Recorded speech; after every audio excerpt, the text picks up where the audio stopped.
Hi మామ. ఈ వ్యక్తి చాలా స్పెషల్ మామ.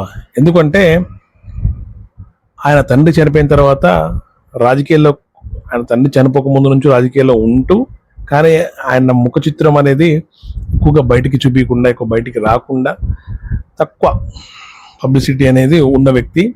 వన్స్ వారి తండ్రి గారు అయినటువంటి వైఎస్ రాజశేఖర రెడ్డి గారు చనిపోయిన తర్వాత బయటకు వచ్చి ప్రజల్ని కలుసుకోవాలని చెప్పేసి ఓదార్పు యాత్రను స్టార్ట్ చేసి, వారి సొంత పార్టీయే ఈ యాత్రకి పర్మిషన్ లేదని చెప్పి రిజెక్ట్ చేయడం.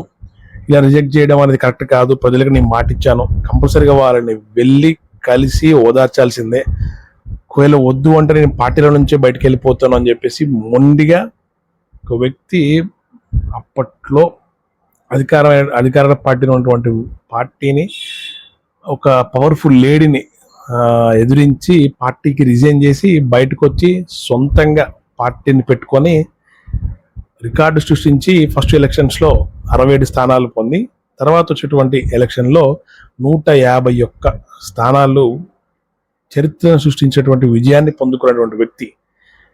అలాంటి వ్యక్తి పార్టీ మొన్న జరిగిన ఎలక్షన్స్లో 11 సీట్లకు మాత్రమే పడిపోయింది. ఎందుకు మామ పెద్దగా టైం తీసుకోండి దాని గురించి. 5 కారణాలు, కేవలం చాలా పాయింట్లు ఉండొచ్చు, కానీ ఈ మెయిన్ 5 కారణాల వల్ల వైఎస్ జగన్మోహన్ రెడ్డి గారు ఓడిపోవడం జరిగింది. ఇది నా పర్సనల్ ఒపీనియన్ మామ, ఎవరిని ఉద్దేశించి కాదు, ఎవరి గురించి తప్పుగా చెప్పడం కాదు.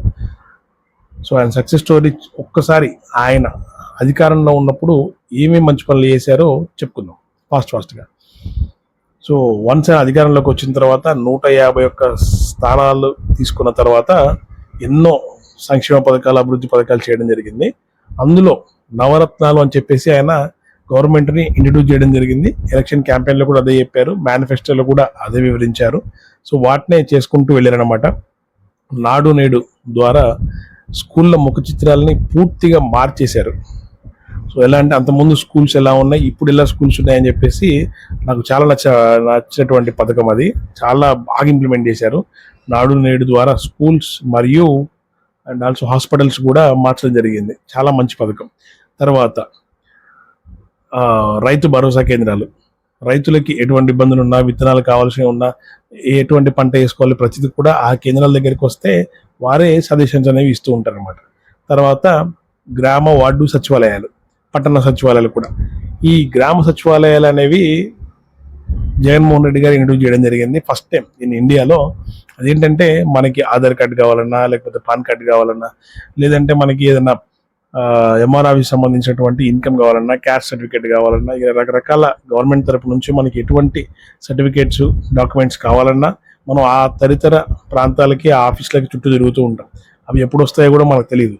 కానీ ఈ గ్రామ సచివాలయాలు ఇంట్రడ్యూస్ చేసిన తర్వాత ప్రతిదీ కూడా అక్కడే వెళ్ళి మనం అప్లై చేసుకోవచ్చు. అప్లై చేసుకున్న తర్వాత వాళ్ళు ఒక టైం పీరియడ్ అనేది ఇస్తారు, 1 వీక్ ఆర్ 10 days లోపు డెఫినెట్గా అవి మన ఇంటికే ఆ వాలంటీర్ ఎవరైతే ఉన్నారో అతను తీసుకొని వచ్చి ఇచ్చేసి వెళ్ళిపోతాడు. సో ఈ గ్రామ వార్డు సచివాలయాలు అనేవి అద్భుతమైనటువంటి ప్రోగ్రాం.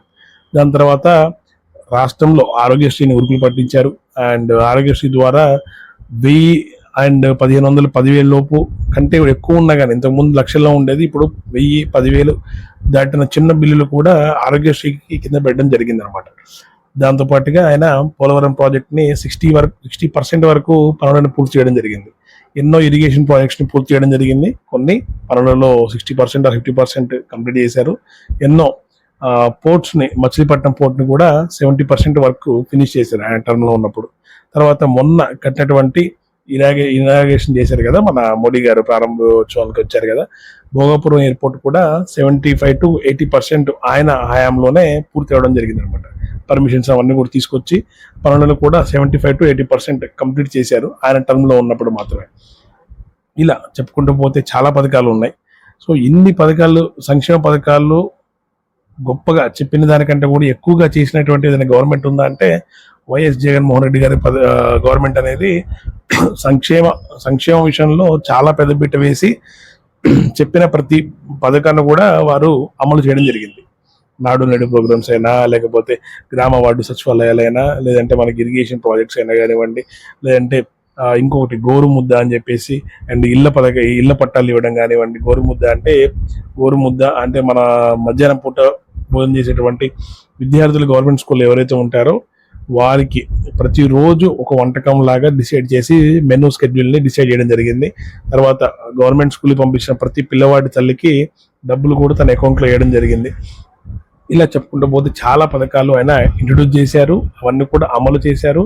ఎటువంటి లాభాక్షేపించకుండా, ఎటువంటి మధ్య వ్యక్తులకి చేతిలో పడకుండా ఆయనే డైరెక్ట్గా వారి అకౌంట్లో బటన్ నొక్కి మరీ విడుదల చేయడం జరిగింది. అవన్నీ కూడా చాలా మంచి పథకాలు, అవన్నీ కూడా డైరెక్ట్గా ప్రజలకు వెళ్ళాయి. బెనిఫిషియర్స్ అందరూ కూడా హ్యాపీ. ఇన్ని మంచి పథకాలు చేశారంటున్నారు, అభివృద్ధి పథకాలు కూడా ఎంతో కొంత అంటున్నారు. కానీ ఆయన ఎలా ఓడిపోయారు? ఇన్ని పథకాలు చేసిన తర్వాత ఓడిపోతారా? కానీ ఓడిపోయారు. ఎలా అంటే అండి, 5 కారణాలు. ఆ 5 కారణాలు ఏంటంటే, మెయిన్గా మొట్టమొదటిగా సిల్లీగా అనిపించవచ్చు, కానీ ఆయన చేసేటువంటి మొట్టమొదటి తప్పు ఏంటంటే రోడ్డు విషయంలో చాలా నిర్లక్ష్యం వహించారు. లేదా వేసిన తర్వాత వర్షాకాలంలో పోయినాయా వారి పార్టీ వాళ్ళు చెప్పుకుంటారు, మన నిజామాబాద్ మనకే తెలియలే. కానీ మనకి బాగా వచ్చిన ఫీడ్బ్యాక్ అయితే బాగా వచ్చింది ఏంటంటే, ఆంధ్రప్రదేశ్లో రోడ్లు అసలు బాగలేవు, చాలా దారుణంగా ఉన్నాయని చెప్పేసి. రోడ్లు వల్ల ఒక ప్రభుత్వం ఓడిపోయిందా అంటే 25 to 30% ఇంపాక్ట్ అనేది డెఫినెట్గా ఉంటుంది రోడ్స్ మీద. అట్ ద సేమ్ టైం ఇంకొక ఫ్యాక్ట్ ఏంటంటే, అమరావతి ఆ రాష్ట్రం డివైడ్ అయిపోయిన తర్వాత ఈ రోజు కూడా అధికారికంగా, అంటే వీళ్ళు చంద్రబాబు నాయుడు గారు అధికారికి వచ్చిన తర్వాత ఫిక్స్ చేశారులే, కానీ ఇంతకు ముందు వరకు అధికారికంగా రాజధాని లేదు ఆంధ్రప్రదేశ్ రాష్ట్రానికి. కాబట్టి అది ఆంధ్రప్రదేశ్ రాష్ట్రానికి ఆ రాజధాని లేదనే ఇంపాక్ట్ అనేది చాలా ఆయన మీద పడింది అనమాట. సెకండ్ ఫ్యాక్టర్గా. థర్డ్ ఫ్యాక్టర్ వచ్చేసి, ఆయన అందరినీ ఈజీగా నమ్మేయడం. అంటే ఒక ఎమ్మెల్యే తన నియోజకవర్గానికి రోడ్డు కానీ బ్రిడ్జి కానీ కావాలా ఆయన దగ్గరికి వచ్చినప్పుడు ఆయన ఓకే శాంక్షన్ చేస్తున్నా అని చెప్పి సంతకం పెట్టి ఫైల్ ఇచ్చిన తర్వాత ఆ పిఏ ఎవరైతే ఉన్నారో ఆ అధికారులు ఆ అమౌంట్ శాంక్షన్ చేశారా లేదా, ఒకవేళ శాంక్షన్ అయితే ఆ పనులు ఎక్కడ దాకా వచ్చాయి అని రివ్యూ చేయడంలో ఆయన విఫలమయ్యారనే చెప్పాలి. ఎందుకంటే ఓవర్గా నమ్మడం వల్ల ఆయన లోపల కూర్చొని ఉండడం, అన్ని సంక్షేమ పథకాలు ఇస్తున్నాం కదా, బటన్ నొక్కి ప్రతి వెళ్తున్నాయి కదా, వెళ్ళాయి. ఓన్లీ సంక్షేమ పథకాలు మాత్రమే వెళ్ళాయి. అభివృద్ధి అనేది రాష్ట్రంలో చాలా సన్నగిల్లింది, చేయలేదంటే ఈయన అవుతున్నాయని అనుకుంటున్నారు లోపల కూర్చొని, కానీ బయట వాతావరణం అనేది వేరే విధంగా ఉంది. అధికారులు పట్టించుకోలేరు చాలా వరకు. ఫోర్త్ ఫ్యాక్టర్ వచ్చేసి మెయిన్ చంద్రబాబు నాయుడు గారిని అరెస్ట్ చేయడం. ఓకే, రాజకీయాలలో కక్షలు ఉంటాయి, అవన్నీ కూడా సహజంగా మనం చూస్తూనే ఉన్నాం. వాళ్ళు వస్తే వీళ్ళని లోపలేయడం, వీళ్ళు వస్తే వాళ్ళని లోపలేయడం జరుగుతున్నాయి.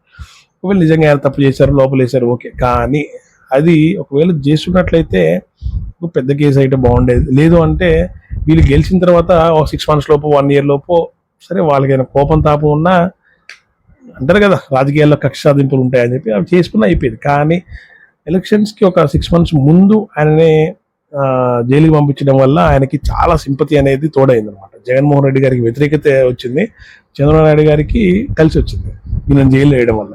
ఎందుకు అంటే పెద్ద ఆయన 3 సార్లు, ఇప్పుడు 4వ సారి కానీ అప్పుడు 3 సార్లే కాబట్టి 3 సార్లు రాష్ట్రానికి ముఖ్యమంత్రిగా పనిచేసేటువంటి వ్యక్తి, అటువంటి వ్యక్తిని జైల్లో వేయడం ఏంటి అని చెప్పేసి స్కిల్ డెవలప్మెంట్ కేసు కింద ఆయన అరెస్ట్ చేసినట్టున్నారు. కానీ ప్రజలలో చాలా వ్యతిరేకత భావం పెరిగింది ఆయన మీద, జగన్మోహన్ రెడ్డి గారి మీద. అండ్ ఆల్సో 5th one వచ్చేసి ఏంటంటే అండి, వెరీ వెరీ ఇంపార్టెంట్. చాలా మంది ఇంత చేసి ఇంత చెప్పుకుంటారు, లేదా ఇంత చేసి డబ్బా కొట్టుకొని దగ్గర ప్రచారం చేసుకుంటారు. కానీ వీళ్ళ పార్టీ వాళ్ళు కానీ ఈయన కానీ చేసిన అతిపెద్ద తప్పు ఏంటంటే, చేసినటువంటి అభివృద్ధి పనులైనా సంక్షేమ పథకాలైనా ఏవి కూడా చెప్పుకోలేదు. అభివృద్ధి పథకాలు చేశారని చెప్తున్నారు, సంక్షేమ పథకాలు చేశారు, ఓకే, లబ్ధిదారులు కూడా ఒప్పుకుంటారు, కానీ అవి ప్రజల్లోకి తీసుకొని వెళ్ళలేదు. ఎందుకంటే అడగందే అమ్మాయి అన్నం పెట్టదు అంటారు కదా, మనం చెప్పండి ఎవరికి తెలియదు. కాబట్టి వాళ్ళ పార్టీ వారు ఆపోజిట్ పార్టీ వాళ్ళని తిట్టడంలోనే కాలయాపన అనేది 5 సంవత్సరాలు గడిపేశారు. వాళ్ళు చేసిన సంక్షేమ పథకాలు, అభివృద్ధి పథకాలు చెప్పుకోలేకపోయారు. చేసిన పని చెప్పుకోకపోతే కూడా ఓడిపోతారంటే డెఫినెట్గా 20 to 30% ఇంపాక్ట్ అనేది ఉంటుంది. 5 points అయిపోయినాయండి. 6th point ఏంటంటే, పవన్ కళ్యాణ్ గారు, చంద్రబాబు నాయుడు గారు, మోడీ గారు కలవడం, ఇది ఆయన చేతిలో లేదు. కానీ ఆయన ఓడిపోవడానికి ఇది కూడా ఒక కారణం. ఆ ఇంపాక్ట్ అనేది బాగా క్రియేట్ చేసింది అనమాట ఆయన ఓడిపోవడానికి. సో 5 ఫ్యాక్టర్తో పాటుగా చాలా ఉన్నాయి. కర్నూలు చావుకి 100 కారణాలు ఉన్నట్టుగా జగన్మోహన్ రెడ్డి గారు ఓడిపోవడానికి కూడా చాలా కారణాలు ఉన్నాయి. కానీ ఈ 5 ఫ్యాక్టర్స్ అయితే నాకు చాలా ఇంపార్టెంట్ అనుకుంటే ఆయనకి ఓడిపోవడానికి అని చెప్పి నాకు అనిపించింది. ఒకవేళ మీకు ఎందుకు అనిపించిందో, ఆయన ఎందుకు ఓడిపోయారో మీకు ఇంకో ఫ్యాక్టర్ ఏమైనా తెలుసున్నట్టు, పాయింట్ ఏమైనా తెలుసున్నట్టు కామెంట్ చేయండి. ఎవరిని కూడా కించపరిచేది కాదు, ఎవరి గురించి కూడా తప్పుగా మాట్లాడేది కాదు. వైఎస్ జగన్మోహన్ రెడ్డి గారు అంటే చాలా ఇన్స్పిరేషన్ నాకు. ఎందుకంటే ఆయన జర్నీ అనేది ఎవరి సహాయం లేకుండా, ఎవరి తోడు లేకుండా, సొంతంగా పార్టీ పెట్టడమే కాకుండా పోటీ చేసిన ప్రతిసారి కూడా ఒంటరిగానే పోటీ చేస్తున్నారు. ఎటువంటి పొత్తులకు వెళ్ళడం లేదు. గెలిచినా ఓడినా నా కార్యకర్తలు నా జెండా మాత్రమే మోయాలి, వేరే పార్టీ జెండా మోయకూడదు అనే సిద్ధాంతంతో ఆయన ముందుకెళ్తున్నారు. నిజంగా హ్యాట్స్ ఆఫ్ సార్. మీరు ఈరోజు ఓడిపి 11 సీట్లతో ఉండొచ్చు, కానీ మీరు చూపించేటువంటి జర్నీ కానివ్వండి, ఆ గట్స్ కానివ్వండి, కార్యకర్తలకు మీరు ఇచ్చేటువంటి వాల్యూ కానివ్వండి, మీ పార్టీ ఇన్ని ఎలక్షన్స్లో కూడా ఒంటరిగా పోటీ చేయడం అనేది నిజంగా great. So hats off to YS Jaganmohan Reddy గారు. డెఫినెట్గా ఫ్యూచర్లో మీరు మళ్ళీ గెలుస్తారన్న నమ్మకం నాకైతే ఉంది. Thank you. Subscribe mister James Yadav